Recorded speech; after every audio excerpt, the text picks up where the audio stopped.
Hello, today I will discuss about soil erosion. आज मैं आप लोगों को सॉइल इरोजन के बारे में बताऊंगा।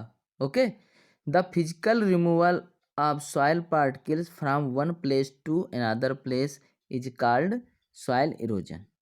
ओके, जब मृदा के कण एक स्थान से दूसरे स्थान पर चले जाते हैं तो उसे हम क्या कहते हैं? Soil erosion.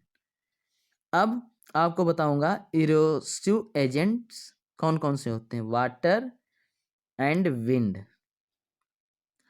पानी और हवा, ये इरोसिव एजेंट्स हैं। ओके, अब मैं आप लोगों को बताऊंगा सॉइल इरोजन बाय वाटर।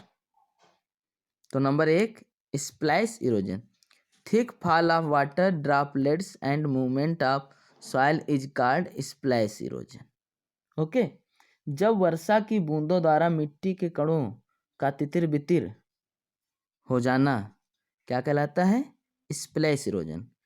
वर्षा की बूंदों द्वारा मिट्टी के कणों का तितिर बितिर हो जाना स्प्लैश इरोजन कहलाता है। Okay, number 2, sheet erosion. Removal of thin layer of soil as a sheet is called sheet erosion. Okay,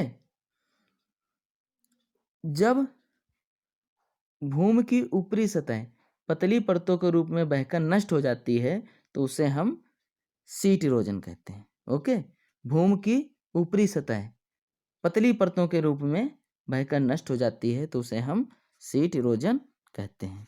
okay, अब मैं आपको बताऊंगा rill erosion. When run off water from small channel, जब बहता हुआ पानी छोटी छोटी नालियां बना देता है या छोटी छोटी नालियों में बहता है जिसकी गहराई कितनी होती है? 0.3 मीटर, तो उसे हम क्या कहते हैं? रिल इरोजन। ओके, जब बहता हुआ पानी छोटी छोटी नालियों में बहता है तो उसे हम रिल इरोजन कहते हैं। Okay,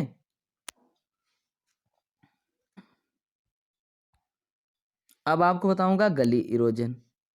when reel erosion becomes deep, जब रिल इरोजन गहरे हो जाते हैं तो उसे हम क्या कहते हैं? गली इरोजन। ओके, और गली इरोजन की गहराई कितनी होती है? 0.3 मीटर से अधिक, ग्रेटर देन 0.3 मीटर। ओके, अब मैं आपको बताऊंगा reason of soil erosion.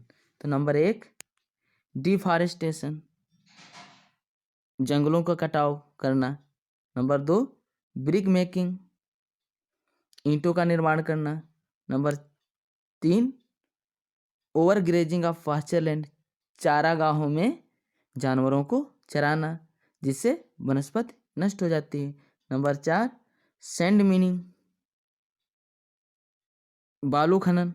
Number 5, faulty agriculture practice, वैज्ञानिक ढंग से खेती ना करना।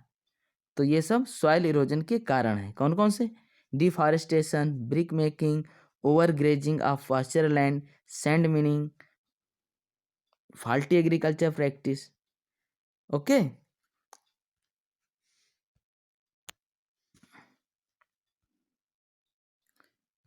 अब आपको बताऊंगा इफेक्ट्स ऑफ सॉइल इरोजन।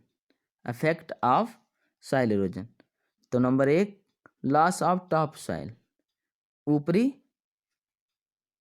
मृदा का हानि हो जाता है। ओके, ऊपरी मृदा की हानि हो जाती है। ग्राउंड वाटर लेवल बिकम लो, ग्राउंड वाटर लेवल क्या है? कम हो जाता है। नंबर 3, विजिटेशन ड्राई अप, वनस्पति नष्ट हो जाती है, वनस्पति नष्ट हो जाती है। Number 4, canals and river siltation, canals और रिवर में क्या है? सिल्टेशन हो जाता है जिससे बाढ़ की समस्या बढ़ जाती है। नंबर 5, लूज सॉइल, मिट्टी क्या है? लूज हो जाती है जिससे लैंडस्लाइड का डर रहता है। Okay, okay, effect of soil erosion जान गए? Loss of top soil, ground water level become low, vegetation dry up, canals and river siltation, loose soil. Okay, thank you. Factor affecting soil erosion.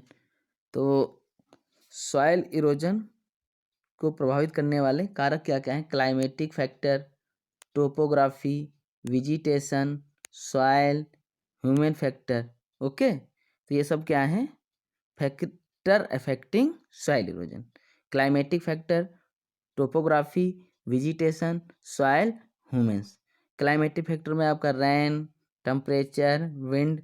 Topography में length of slope, degree of slope. Okay, और vegetation में आपका roots effect, transpiration effects.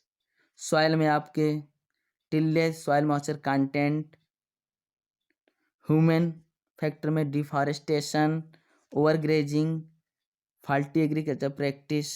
ये सारे कारक होते हैं। Okay, अब soil erosion is a function of. Okay, तो इसको एक सूत्र के द्वारा प्रदर्शित करते हैं हम। E equal to F bracket C comma T comma V comma S comma H. Okay, E equal to erosion, F equal to factor, C equal to climate, T equal to topography, V equal to vegetation, S equal to soil, H equal to human factor. Okay, thank you very much.